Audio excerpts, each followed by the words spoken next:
Described by many as a mashup of Hollow Knight and Sekiro Shadows Die Twice, just hearing those two games side by side, well, it's more than enough to intrigue me. Nine Souls previously released on Mac and Windows on May the 29th of 2024, but is out today on Switch, PS4, 5, Xbox One and Series X and S, bringing this Sekiro and Hollow Knight inspired Metroidvania to a much broader audience. It was developed by Red Candle Games, who are a Taiwanese indie studio, potentially best known for their work on Detention and Devotion. I have to be honest, I've never played those games, this being the first in their lineup that I've tried, but I can certainly see why crowdfunding for it was successful. With a stunning soundtrack composed by Weifan Chang and a truly unique art style from Hans Chen, is Nine Souls a shining star on the Nintendo Switch or just another flicker? Well, my name's Mark Walker, welcome back to SwitchUp, now let's find out.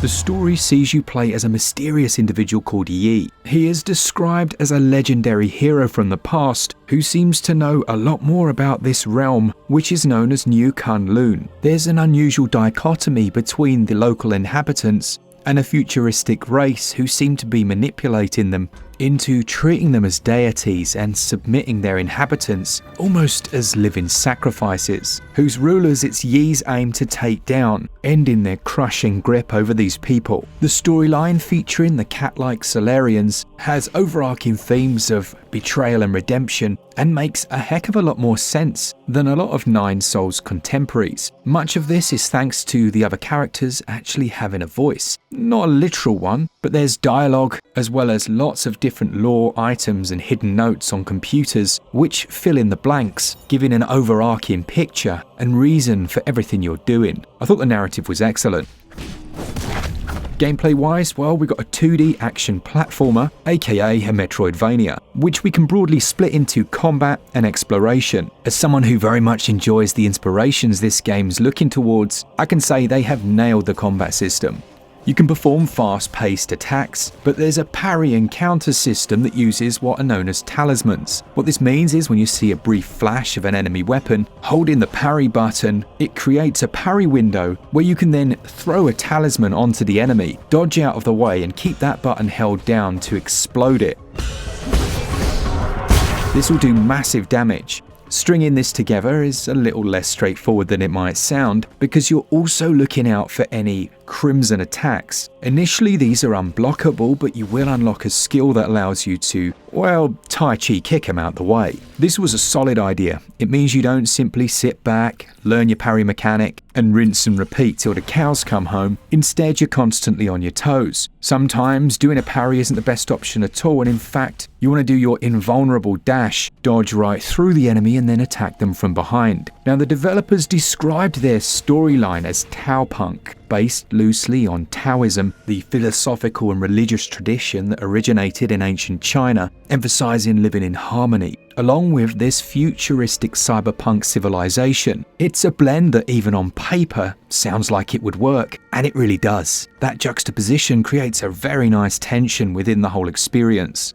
Now, when enemies do damage to you, this is represented in a couple of ways. The first is what's known as external damage. You'll see your health bar drop down, but you also may take internal damage. Very similar actually to the Monster Hunter series, where you'll have red damage that can gradually replenish over time. The same thing will happen here as long as you don't take more. Plus, you can sit back for a moment and take a quick toke on your healing pipe to restore your wounds. But death isn't overly punishing, sending you back to your last rest point. And in familiar fashion, it's from here that you're also able to upgrade your character through a skill tree, which you'll unlock a couple of hours in. And putting points into this allows him to unlock new abilities. You'll also gain some of those just through the progression of the game, which will usually improve your navigational abilities. We'll talk a bit more about that in the next section. Boss enemies come in a variety of different shapes and sizes. If you played this game when it first came out on PC, it had some serious balancing issues. A lot has been done here to improve that experience. In fact, you've got two different difficulty options as well from the get-go, either the normal or the story experience, so you can tailor this a little further. However, the gameplay did feature a few difficulty spikes from time to time, but nothing that was too difficult to overcome. Yi can also equip what are known as jades,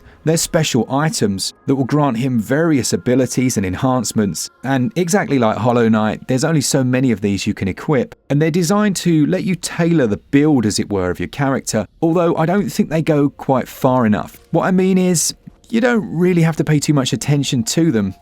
Things like offering you a little more healing at the cost of the speed with which it does it, they won't make massive changes to your overall build, and in that regard, I guess that's one slightly weaker aspect of the experience in comparison to the best in the genre. Exploration is where Nine Souls really thrives. The world is incredibly interesting compared to some of the games I've played recently within this genre. The mixture of the ancient and the new technologies, the amount of lore that's baked into every scene, and also the cleverness with which they've designed it. It really is a cut above. Yi can run, sprint, dash through enemies or dangerous objects, Tai Chi kick his way around the environment, but also hack devices and use a grappling hook to quickly fling himself about the environment. But he can also deploy a mystic nymph. Think of this as basically a butterfly that can hack things.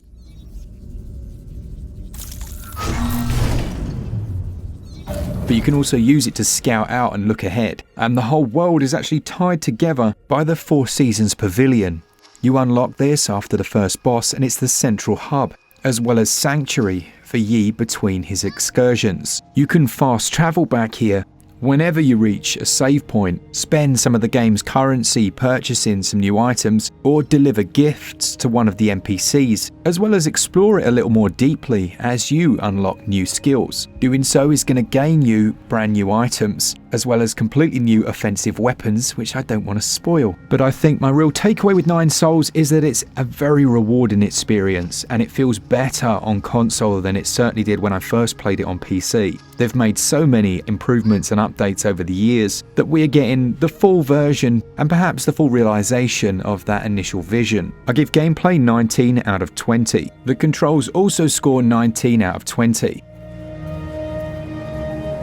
On to visuals, performance and audio then. I was really surprised to see that the game is actually targeting 60 frames per second. The reason I say I'm surprised is because it doesn't look like it. I don't know whether it's a combination of the animation style, but I was sure this was 30 FPS until I ran the frame rate software and it ran anywhere between 50 and 60. It's not perfect, the performance. I think just running below 60, if it's got VSync enabled, introduces the feeling of some stutter, which again, it shouldn't do because the frame pacing mostly is very good, but I guess every time it drops below its desired target, it could introduce that slight feeling of latency. Now with that said, it still does feel very responsive, and there are animations where you can see that it is running at 60, like when the character images come onto the screen, it's just way smoother than 30, or some of the amazing parallax effects in the background that are fully 3D. Maybe it was an intentional thing. We have seen it in a few games where the character animations are designed to almost look like 24 frame animation against the more fluid backgrounds. Who knows? One thing I do know is it looks stunning. Visually, Nine Souls is going to make your eyeballs sing. The artistic direction from Hans Chen is spot on. There's a good deal of enemy variety, and I think they've got that balance right between taking on traditional themes but exploring new ideas with the overall concept. In handheld, the performance is about the same. Again, is it stuttering, or is it just the intentionally lower animation speed against the fast backgrounds? It's a tricky one. The OLED screen really is amazing and it shines here, as does the soundtrack from Weifan Chang. I'm not going to talk too much about it. Something like music is so subjective, but here are a few examples and why I think it is so good.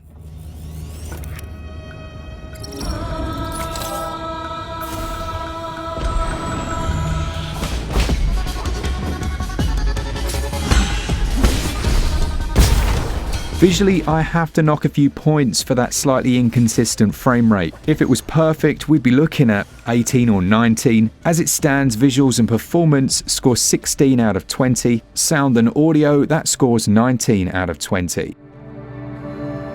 Nine Souls retails at £24.99, although it does have a 10% discount, taking it down to £22.49 until December the 2nd. You're looking at anywhere between 20 and 35 hours. I feel like we've all been spoilt by the £10 price tag of Hollow Knight or whatever it was.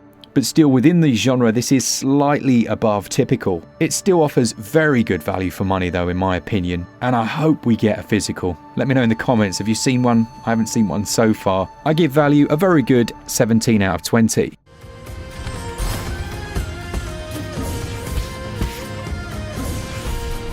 Since it first came out, I felt like Nine Souls was underrated, and playing through again on Nintendo Switch, I feel that even more so. If you are a fan of this genre, you owe it to yourself to play this game. It gets a SwitchUp score of 90%. Thanks to all of you that enjoy the content. I am not going to apologize for adding to your backlogs. If it's a really good game, then you are welcome. Let me know in the comments if you enjoyed this one, and as always, for all things Switch, all the time, keep it Switch up. Cheers guys, see ya!